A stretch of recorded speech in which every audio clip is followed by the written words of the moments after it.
ಯಾರಾಗ್ತಾರೆ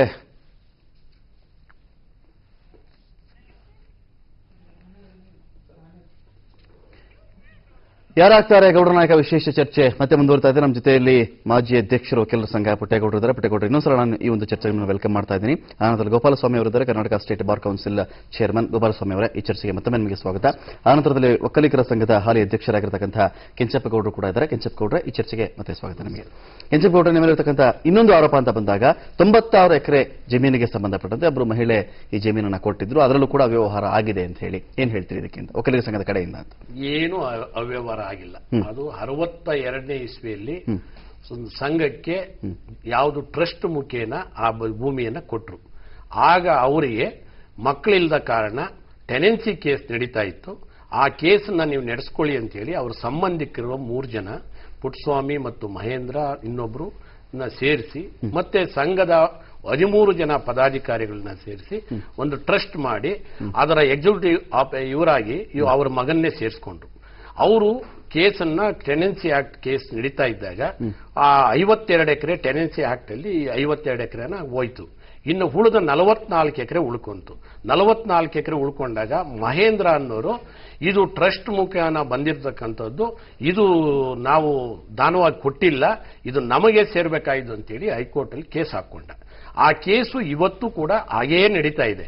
ಮಧ್ಯದಲ್ಲಿ ಬಂದು 2003ರಲ್ಲಿ ಪ್ರೊಫೆಸರ್ ವೆಂಕಟಗಿರಿಗೌಡರು ಅಧ್ಯಕ್ಷರಾಗಿದ್ರು. ಆ ಸಂದರ್ಭದಲ್ಲಿ ಅವರು ಕೆಲವು ನಿರ್ದೇಶಕರ ಒಂದು ಸಲಹೆಯ ಮೇರೆಗೆ ಏನು ಇದನ್ನ ಇತ್ಯರ್ಥ ಮಾಡ್ಕೊಳ್ಳೋ ಸಂಧಾನ ಮೂಲಕ ಇದು ಕೇಸು ಮುಗಿಯಲ್ಲ, ಸಂಘಕ್ಕೆ ಏನೂ ಜಮೀನು ಉಳಿಯಲ್ಲ ಅಂತಂದಾಗ ವೆಂಕಟಗಿರಿಗೌಡರು ನಮಗೆ ಸಭೆ ಕರೆಸಿದ್ರು. ಆ ಸಭೆ ಕೂಡ ಇದು ಕೂಡ ನಾನು ತಂದಿದ್ದೀನಿ ಇಲ್ಲಿ. ಅದು ನನ್ನ ಮೇಲೆ ಏನು ಆರೋಪ, ಇವತ್ತು ಯಾರು ಆರೋಪ ಮಾಡ್ತಾ ಇದ್ದಾರಲ್ಲ ಅವರು ಕೂಡ ಅವತ್ತು ಭಾಗವಹಿಸಿದ್ರು. ಇದನ್ನ ನೀವು ಕೂಡ ನೋಡ್ಬೋದು. ಏನು ಅಂತಂದ್ರೆ ಅವತ್ತು ಚರ್ಚೆಗಳು ನಡೆದು ಪಾರಸಾರ್ಥಿಯವರನ್ನ ಆ ಕಮಿಟಿಗೆ ಚೇರ್ಮನ್ ಮಾಡಿದ್ರು. ಚೇರ್ಮನ್ ನಾನು ಆಗ ಕಾರ್ಯದರ್ಶಿಯಾಗಿದ್ದೆ. ಆಗ 6.5 ಎಕರೆ ಸಂಘಕ್ಕೆ, ಸಿಎ ಜಾಗವನ್ನ ಕೂಡ ಸಂಘಕ್ಕೆ ಅಂತ ಹೇಳಿ ತೀರ್ಮಾನ ಮಾಡಿ ಒಂದು ಎಕ್ಸಿಕ್ಯೂಟಿವ್ ಇದರಲ್ಲಿ ಸಹಿ ಮಾಡಿ ಎಲ್ಲ ಕೊಟ್ಟರು. ಕೊಟ್ಟಾದ್ಮೇಲೆ ಅದನ್ನ ಕೋರ್ಟ್ಗೆ ನಾವು ಅಫಿಡವಿಟ್ ಹಾಕಬೇಕಾಯಿತು. ಅಫಿಡವಿಟ್ಗೆ ಕಾರ್ಯದರ್ಶಿಯಾಗಿ ಎಕ್ಸಿಕ್ಯೂಟಿವ್ ಕೌನ್ಸಿಲ್ ಏನಾಗಿದೆಯೋ ಅದಕ್ಕೆ ನಾನು ಸಹಿ ಮಾಡಿದೆ. ಹೌದಾ ಪುಟ್ಟೇಗೌಡ್ರೆ? ನೋಡಿ, 44 ಎಕರೆ ಯಾವುದೇ ಕಾರಣದಿಂದ ಟ್ರಸ್ಟ್ ಆಗಿ ಅದು ಟ್ರಸ್ಟ್ ಡೀಡ್ ಆದ್ಮೇಲೆ ಅದು ಪುಟ್ಟಸ್ವಾಮಿ ಅವ್ರಿಗಾಗ್ಲಿ ಪುಟ್ಟಸ್ವಾಮಿ ಅವ್ರ ಮಕ್ಕಳಿಗಾಗ್ಲಿ ಯಾವುದೇ ಕಾರಣದಿಂದ ಅಧಿಕಾರ ಬರೋದಿಲ್ಲ. ಆದ್ರೆ ಇಲ್ಲಿ ಏಕಾಏಕಿಯಾಗಿ ಬರೀ 6 ಎಕರೆ ನಮಗೆ, ಬರೀ 34-38 ಎಕರೆ ಅವ್ರಿಗೆ ಅಂತ ಇವರು ತೀರ್ಮಾನ ತೆಗೆದುಕೊಂಡಿರ್ತಕ್ಕಂಥದ್ದು ಇದ್ರೊಳಗಡೆ ಎಲ್ಲೋ ಲೋಪ ಇದೆ. ಅದು ಇವರು ಸರಿಯಾಗಿ ಕೇಸ್ ಕಂಡಕ್ಟ್ ಮಾಡದಲೇ ಇರಬಹುದು, ಅಥವಾ ಸರಿಯಾದ ಒಂದು ಕ್ರಮ ತೆಗೆದುಕೊಳ್ಳದಲ್ಲೇ ಇವರು ಒಂದು ಬೇಜವಾಬ್ದಾರಿಯಿಂದ ಈ ಕೇಸು ಸಂಘದ ವಿರುದ್ಧವಾಗಿ ಆಗಿದೆ. ಮತ್ತೆ ಇವರೇ ಹೌದು 6 ಎಕರೆ 20 ಗುಂಟೆ ಸಂಘಕ್ಕೆ, 38 ಗುಂಟೆ ಅವ್ರಿಗೆ ಅಂತ ಅಂದ್ರೆ ಹೇಗೆ ಆಗುತ್ತೆ? ಇದು ಟ್ರಸ್ಟ್ ಪ್ರಾಪರ್ಟಿನ ಇಂಡಿವಿಜುವಲ್ ಹಂಗಾಗುತ್ತೆ? ವಕೀಲ್ರೆ, ಕೇಸ್ ತೀರ್ಮಾನ ಆಗಿಲ್ಲ. ಇವತ್ತು ಹೈಕೋರ್ಟ್ ಅಲ್ಲಿ ಸ್ಟೇಟಸ್ ಕೋ ಆಗಿ ಹಾಗೆ ಕೇಸ್ ನಡೀತಾ ಇದೆ. ಯಾವುದ್ರ ಮೇಲೆ ಸ್ಟೇಟಸ್ ಕೋ? ಯಾವುದು ಇಲ್ಲ. 44 ಎಕರೆ ಕೇಸ್ ಇದ್ದಿದ್ದು ಒಂದ್ ಅಂಗ. ಆದ್ರೆ ನೀವು 6 ಎಕರೆ 28 ಗುಂಟಿಗೆ ಒಪ್ಕೊಳ್ತಕ್ಕಂಥ ಅಗತ್ಯ ಏನಿತ್ತು? ಒಪ್ಕೊಂಡಿದ್ದು ನಾನು ಹೇಳೋರು ಕೇಳ್ಬಿಡಿ. ಒಪ್ಕೊಂಡಿದ್ದು ಕೋರ್ಟ್ಗೆ ನಾವು ಅಫಿಡವಿಟ್ ಕೊಟ್ರಿ ಕಾರ್ಯಕಾರಿ ಸಮಿತಿಯಲ್ಲಿ ಈ ರೀತಿ ತೀರ್ಮಾನ ಆಗಿದೆ ಅಂತ ಹೇಳಿ ಹಾಕಿದಾಗ ಅಲ್ಲಿ ಅವಾಗ ಏನಾಯ್ತು, ನೀವು ಕೋರ್ಟ್ ಶುಲ್ಕ ಕಟ್ಟಬೇಕು, ಕೋರ್ಟ್ ಶುಲ್ಕ ಕಟ್ಟದೆ ನಿಮ್ಮ ಸಂಘಕ್ಕೆ ಅದು ರಿಜಿಸ್ಟರ್ ಆಗಲ್ಲ ಅಂತೇಳಿ ಅಲ್ಲಿ ಕೋರ್ಟ್ ಅಲ್ಲಿ ಸ್ಟಾಪ್ ಆಯ್ತು. ಅದಾದ್ಮೇಲೆ 2006ವರೆಗೂ ಆ ಕೇಸ್ ಏನೂ ಆಗಲಿಲ್ಲ, ಹಾಗೆ ಪೆಂಡಿಂಗ್ ಇತ್ತು. ಪೆಂಡಿಂಗ್ ಆದ್ಮೇಲೆ ಹೈಕೋರ್ಟ್ ಅಲ್ಲಿ ಮತ್ತೆ ನಾವು ಲಾಯರ್ನಿಟ್ಟು ಮತ್ತೆ ನಾವು ಮುಂದುವರಿಸಿದ್ರಿ ಕೇಸು. ಇವತ್ತು ಕೂಡ ಕೇಸ್ ನಡೀತಾ ಇದೆ. ಆಮೇಲೆ ಈ ಕೆಲವರು ನಾಯಕರಿಗೆ ಹೇಳುವಂತ ಇದ್ದಾರೆ, ಆ ಜಮೀನ್ ನಮ್ಗೆ ಗೆದ್ಕೊ ಬಂದ್ಬಿಟ್ರಿ, ನಾವೇ ಹಣ ಖರ್ಚು ಮಾಡಿ. ಇದೆಲ್ಲ ಸುಳ್ಳು. ಯಾವ ಕೇಸು ಗೆದ್ದಿಲ್ಲ. ಇವತ್ತು ನನ್ನ ಹತ್ರ ದಾಖಲೆಗಳು ಕೊಡ್ತೀನಿ. ಆ ಕೇಸ್ ಇನ್ನೂ ಕೋರ್ಟ್ ಅಲ್ಲಿ ಕೇಸ್ ನಡೀತದೆ, ಅದು ನಮ್ಗೆ ಆಗ್ತದೆ. ಇಲ್ಲ ಇಲ್ಲ, ಅದು ನಿಮಗೆ ಪಾಪ ನಿಮಗೆ ಅರ್ಥ ಆಗಿಲ್ಲ. ಅದು ಕಾಣುತ್ತೆ. ನೀವು 6 ಎಕರೆ 20 ಗುಂಟೆಗೆ ಸಂಘಕ್ಕೆ, 38 ಗುಂಟೆ ಬೇರೆಯವರಿಗೆ ಅಂತ ಆದ್ಮೇಲೆ ಆಗಿಲ್ಲ. ನೀವು ಕಾಂಪ್ರಮೈಸ್ ಪೆಟಿಷನ್ ಹಾಕಿದ್ರೆ ಕೋರ್ಟ್ ಅಲ್ಲಿ ಆಯ್ತು. ಏನಾಯ್ತು? ಕಾಂಪ್ರಮೈಸ್ ಪೆಟಿಷನ್ ಹಾಕಿದ ಮೇಲೆ ಏನಾಯ್ತು? ಅದೇನಾಯ್ತು? ಒಬ್ರು ಏನು ಮಾಡಿದ್ರು, ಕಾಂಪ್ರಮೈಸ್ ಪೆಟಿಷನ್ ಹಾಕೋದು ತಪ್ಪು ಅಂತ ಹೇಳಿ ಅವ್ರು ಇಂಪ್ಲೀಡಿಂಗ್ ಅಪ್ಲಿಕೇಶನ್ ಹಾಕೊಂಡ್ರು. ಇಂಪ್ಲೀಡಿಂಗ್ ಅಪ್ಲಿಕೇಶನ್ ರಿಜೆಕ್ಟ್ ಆದ್ಮೇಲೆ ಸುಪ್ರೀಂ ಕೋರ್ಟ್ಗೆ ಹೋದ್ರು. ಸುಪ್ರೀಂ ಕೋರ್ಟ್ ನಲ್ಲಿ ಯಾರು ಹೋದರು? ಸಂಘನೇ ಹೋಯ್ತು. ಸಂಘನೂ ಇಲ್ಲ ಸಂಘನೂ ನಾವು ನೀವು ಪಾರ್ಟಿ ಆಗಿದ್ರಿ ಅಷ್ಟೇ, ಹಾಕಿದ್ದೀರಿ. ಒಬ್ರು ರೆಸ್ಪಾಂಡೆಂಟ್ ಆದ್ರಿ. ಗೌಡ್ರೆ, ಈಗ ಪ್ರಶ್ನೆ ಇರ್ತಕ್ಕಂಥದ್ದು, ಈಗ ನೆಕ್ಸ್ಟ್ ಒಕ್ಕಲಿಗರ ಸಂಘದ ಮೇಲೆ ರಾಜ್ಯದ ಅನೇಕ ಒಕ್ಕಲಿಗ ಮತದಾರರಿಗೆ ಒಂದು ನಂಬಿಕೆ ಬರಬೇಕು ಅಂತಾದ್ರೆ, ಇಲ್ಲಪ್ಪ ಇದು ಬರೀ ಶ್ರೀಮಂತರಿಗೆ, ಕಾಂಚಾಣ ಇದ್ದವರಿಗೆ ಮಾತ್ರ ಒಕ್ಕಲಿಗರ ಸಂಘ, ಯಾರು ಕಾಂಚಾಣ ಇರುತ್ತೋ ಅವ್ರಿಗೆ ಮಾತ್ರ ಅಲ್ಲಿ ಮೆಡಿಕಲ್ ಸೀಟು, ಅವ್ರಿಗೆ ಮಾತ್ರ ಅಲ್ಲಿ ಇಂಜಿನಿಯರಿಂಗ್ ಸೀಟ್ ಅನ್ನೋದು ಬಿಟ್ಟು ಸಾಮಾನ್ಯ ಜನಕ್ಕೂ ಇದರಿಂದ ಲಾಭ ಇದೆ ಅನ್ನೋದಾದ್ರೆ ಏನ್ ಕೆಲಸ ಮಾಡಿದ್ರಿ ಇಲ್ಲಿವರೆಗೂ ನೀವು ಅಂತ? ನೋಡಿ, ನಾನು 5 ವರ್ಷದಿಂದ ಸಂಘಕ್ಕೆ ಏನು ಸಾಲ ಮಾಡಿಟ್ಟಿದ್ರು ಹಿಂದಿನ ಕಮಿಟಿಯವರು, ಅದು 6 ಕೋಟಿ ಸಾಲ ಇತ್ತು. ಅವತ್ತು ಮೆಡಿಕಲ್ ಕಾಲೇಜ್ ಬಿಲ್ಡಿಂಗ್ ಕಟ್ಟಬೇಕಾದ್ರೆ ಸಂಘದಲ್ಲಿ ಹಣನೇ ಇರಲಿಲ್ಲ. ಆಗ ಸಾಲಕ್ಕೆ ಹೋಗ್ಬೇಕಾಯ್ತು. ಸೀಟು ಮೆಡಿಕಲ್ ಸೀಟ್ ಕಡಿಮೆ ಆಗ್ತಾ ಇತ್ತು, 50 ಸೀಟಿಗೆ ಬಂದಿತ್ತು. ಅವತ್ತು ಮೆಡಿಕಲ್ ಕಾಲೇಜ್ ಬಿಲ್ಡಿಂಗ್ ಬೇಕೇ ಬೇಕು ಅಂದಾಗ ನಾವು ಸಾಲ ಮಾಡಬೇಕಾಯ್ತು. ಇಂದಿನ ಅಧ್ಯಕ್ಷರು ಮತ್ತೆ ಎಲ್ಲ ಪದಾಧಿಕಾರಿಗಳು ಮಾಡಿದ್ರು. ಆದರೂ ಕೂಡ ಸಾಲ 6 ಕೋಟಿ ಹಂಗೆ ಉಳಿದಿತ್ತು. ಬರೀ ಮೆಡಿಕಲ್ ಇಂಜಿನಿಯರ್ ಅದು ಬಿಟ್ಟಿರೋಣ ಮಾತಾಡಿ. ಅಲ್ಲ ಅದು ಬಿಟ್ಬಿಡಿ. ಅಲ್ಲಲ್ಲ, ಮೆಡಿಕಲ್ ಬೇಡ, ಇಂಜಿನಿಯರ್ ಬೇಡ, ಅಲ್ಲಿ ಏನ್ ನಡೀತಿದೆ ಎಲ್ರಿಗೂ ಅಲ್ಲಲ್ಲ, ಅದು ಬಿಟ್ಟು ಸ್ಕೂಲ್ ಕಟ್ಟಿದ್ದೀರಿ, ಬಡವರಿಗೆ ಅಂತ ಏನೇನು ಮಾಡಿದ್ರಿ ಅದನ್ನ ಹೇಳಿ ನಮ್ಗೆ ಅಂತ. ಬಡವರಿಗೆ ಇವತ್ತು ಈ ರಾಜ್ಯದಲ್ಲಿ ಮೆಡಿಕಲ್ ಇಂಜಿನಿಯರಿಂಗ್ ಬಿಟ್ಟು ಕೂಡ ಬೇರೆ ವಿದ್ಯಾಭ್ಯಾಸ ಇದೆ. ಈಗ ನೋಡಿ, ನಾನು ಅಧಿಕಾರ ವಹಿಸಿಕೊಂಡ ಮೇಲೆ 1,000 ಜನ ಮಕ್ಕಳಿಗೆ, ಒಕ್ಕಲಿಗರ ವಿದ್ಯಾರ್ಥಿನಿಯರಿಗೆ ಇವತ್ತು ಉಚಿತವಾಗಿ ಹಾಸ್ಟೆಲ್ ಮಾಡಿದ್ದೀರಿ. ಒಂದು ತುಮಕೂರಲ್ಲಿ 200 ಜನ ಹೆಣ್ಣು ಮಕ್ಕಳ ಹಾಸ್ಟೆಲ್ 5 ಕೋಟಿ ಹಣ ಖರ್ಚು ಮಾಡಿ ಇವತ್ತು ಉಚಿತವಾಗಿ ಅವರಿಗೆ ಊಟ ಮತ್ತು ವಸತಿ ವ್ಯವಸ್ಥೆ ಮಾಡಿದ್ದೀರಿ. ಮತ್ತೆ ತುಮಕೂರಲ್ಲೂ ಕೂಡ 200 ಜನ ಹೆಣ್ಣು ಮಕ್ಕಳಿಗೆ ಊಟ ಮತ್ತು ವಸತಿ ಸೌಲಭ್ಯವನ್ನು ವಹಿಸಿಕೊಟ್ಟಿದ್ದೀರಿ. ಮತ್ತೆ ಜೆಪಿ ನಗರದಲ್ಲಿ ಈಗ ಒಂದು 6 ತಿಂಗಳ ಹಿಂದೆ ಉದ್ಘಾಟನೆ ಆಯಿತು. ಅಲ್ಲಿ ಕೂಡ ಮಾಡುವ ಕೆಲಸ ಸಣ್ಣ ಪುಟ್ಟ ಮಠ ಮಾಡ್ಬಿಡ್ತಾವೆ ಇವತ್ತಿಗೆ. ಇಲ್ಲ, ಸಣ್ಣ ಪುಟ್ಟ ಮಠಗಳು, ರಾಜ್ಯ ಒಕ್ಕಲಿಗರ ಸಂಘದ ಚುನಾವಣೆ ಇದು, ರಾಜ್ಯ ಮಟ್ಟದ ಒಕ್ಕಲಿಗರ ಸಂಘ ಚುನಾವಣೆ ಇದು. 183 ಜನ ಹೆಣ್ಣು ಮಕ್ಕಳಿಗೆ ಇವತ್ತು ನಾವು ಉಚಿತವಾಗಿ ಹಾಸ್ಟೆಲ್ ಸೌಲಭ್ಯ ವಹಿಸಿಕೊಟ್ಟಿದ್ದೀರಿ.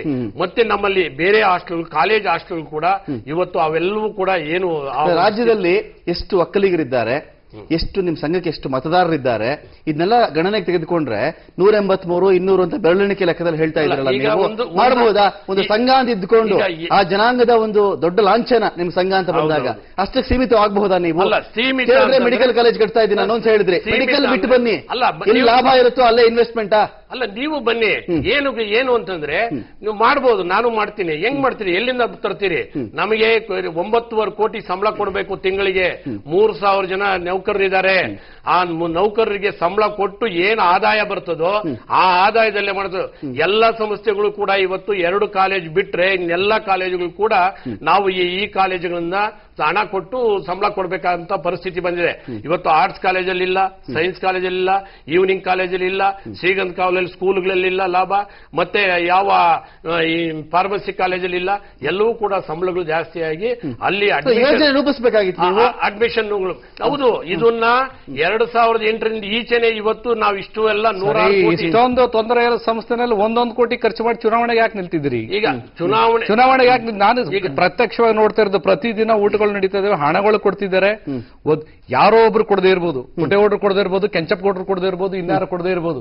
ಆದ್ರೆ ಹಣವಂತೂ ಚೆಲ್ಲಾಡ್ತಿರೋದು ಕಣ್ಣಾರೆ ನಾವು ನೋಡಿದ್ದೇವೆ. ಇಷ್ಟು ಹಣ ಖರ್ಚು ಮಾಡಿ ಇಂಥ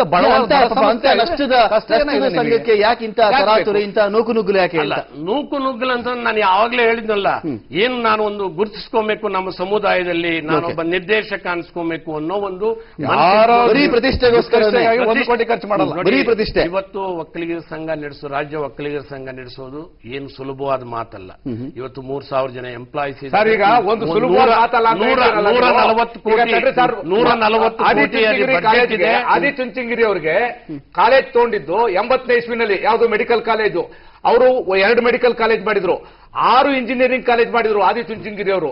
ನಮ್ಮ ಸಂಘ ಇಷ್ಟೊಂದು ಪ್ರತಿಷ್ಠಿತ ಸಂಘ, ನೀವು 1 ಕಾಲೇಜು 1 ಇಂಜಿನಿಯರಿಂಗ್ ಕಾಲೇಜ್ಗೆ ಇಷ್ಟೊಂದು ಸುಸ್ತಾದ್ರೆ ಹೇಗೆ? ಇದು ಇಂಥ ದಿಗ್ಗಜರಿದ್ದೀರಾ ನೀವು, ದೊಡ್ಡವರಿದ್ದೀರಾ ನಮ್ಮ ಸಮಾಜದಲ್ಲಿ.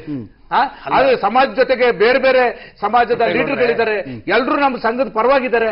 ಅದು ಒಬ್ರು ಸನ್ಯಾಸಿ, ಒಬ್ರು ಸರ್ವಸಂಘ ಪರಿತ್ಯಾಗಿ ಅಷ್ಟೊಂದು ಮಾಡ್ಬೇಕಾದ್ರೆ ನಮ್ಮ ದಿಗ್ಗಜರು ಯಾಕೆ ಮಾಡಕ್ಕಾಗಲ್ಲ? ಪುಟ್ಟೇಗೌಡ್ರೆ, ಅಲ್ಲಿ ಇದ್ದವರು ಒಬ್ಬರೇ ಸ್ವಾಮೀಜಿ, ಇಲ್ಲಿ 35 ಜನ ಇರ್ಲಿ, ಇನ್ನೂ ಸ್ಟ್ರೆಂತ್ ಜಾಸ್ತಿ. 35 ಜನ ನಿರ್ದೇಶಕರಿದ್ದು ನೀವು ಏನು ಆದಾಯ ಬರುವಂತ ಸೋರ್ಸಸ್ ಇಲ್ಲ. ಇವತ್ತು ನಮ್ಮ ಮಠಕ್ಕೆ ನಾವು ಅವ್ರ ದಾನದ ಮೂಲಕ ಅವ್ರಿಗೆ ಬೇಕಾದಷ್ಟು ಹಣ ಕೊಡೋರಿದ್ದಾರೆ.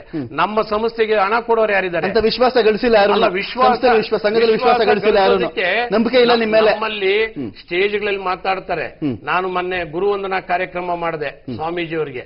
ಸ್ವಾಮೀಜಿಯವ್ರ ಗುರುವಂದನಾ ಕಾರ್ಯಕ್ರಮ ಮತ್ತೆ ನಮ್ಮ ಜನಾಂಗ ಸಂಘಟನೆ ಅಂತೇಳಿ 7 ಲಕ್ಷ ಜನ ನಾವು ಅರಮನೆ ಮೈದಾನದಲ್ಲಿ ಸೇರಿಸಿದ್ದೆ. ಆ ಸಂದರ್ಭದಲ್ಲಿ ಎಷ್ಟು ಜನದ ಹತ್ರ ನಾನೇ ಹೋಗಿದ್ದೀನಿ. ನಾವು ಸಂಘದಿಂದ ಹಣ ಖರ್ಚು ಮಾಡಕ್ಕಾಗಲ್ಲ, ಇದು ಎಲ್ಲರೂ ಕೂಡ ಬಡ ಮಕ್ಕಳ ಒಂದು ಫೀಸ್ ಅನ್ನ ತಗೊಂಡು ನಾವು ಸಂಸ್ಥೆ ನಡೆಸ್ತೀವಿ. ಎಲ್ಲ ತಲೆ ಉಳ್ಕೊಂಡ್ಬಿಟ್ಟಿದೆ. ಇವ್ರು ಬಡ ಮಕ್ಕಳಿಗೆ ಏನು ಮಾಡಲ್ಲ, ಬರೀ ಮೆಡಿಕಲ್ ಲಾಬಿಗೋಸ್ಕರ ಹರಿದು ಬರ್ತಿಲ್ವಾ? ಅಲ್ಲಿ ಸೌಲಭ್ಯಗಳಿದಾವೋ ಎಲ್ಲವೂ ಕೂಡ ನಮ್ಮ ಜನಾಂಗದ ಮಕ್ಕಳಿಗೆ, ಅದರಲ್ಲೂ ಬಡವರಿಗೆ ನಾವು ಗುರುತಿಸಿ ಒಂದು ಸೀಟುಗಳು ಕೊಡ್ತಾ ಇದ್ದೀರಿ. ಇವತ್ತು ನೀವು ಹೇಳ್ತಾ ಇದ್ದೀರಿ ನಮ್ಗೆ ಅಷ್ಟೇ ಸೋರ್ಸಸ್ ಇದ್ರೆ ಏನಾದ್ರೂ ಮಾಡಬಹುದು. ಸೋರ್ಸಸ್ ಬೇಕಲ್ಲ. ಇವತ್ತು ಹಿಂದೆ ಆಯ್ತು ನನ್ನ ಅಧ್ಯಕ್ಷತೆಯಲ್ಲಿ ಬೇಡ, ಹಿಂದೆ ಇದ್ದಂತ ಅಧ್ಯಕ್ಷರು ಸಾಲ ಮಾಡುವಂತ ಯಾಕೆ ಹೋದ್ರು? ಇವತ್ತು ನಾನು ಸಾಲ ತೀರಿಸಿ ಇವತ್ತು ನಮ್ಮ ಸಂಘದಲ್ಲಿ ಇವತ್ತು ಒಂದು 30 ಸಾಲ ಮಾಡೋಕೆ ನನ್ನ ಮಾತು ಹೇಳ್ತೀನಿ. ನನ್ನ ಸಾರ್ವಜನಿಕರ ಪರವಾಗಿ ಸಾರ್ವಜನಿಕರ ಮಾತು ನಾನು ಹೇಳ್ತಾ ಇರೋದು ಶುದ್ಧ ಅಪ್ರಾಮಾಣಿಕತೆ. ಇದು ಪೂರ್ಣ ಅಪ್ರಾಮಾಣಿಕತೆಯ ಒಂದು ರಿಸಲ್ಟ್. ಇದು ಸಾಲ ಮಾಡೋದಿಲ್ಲ.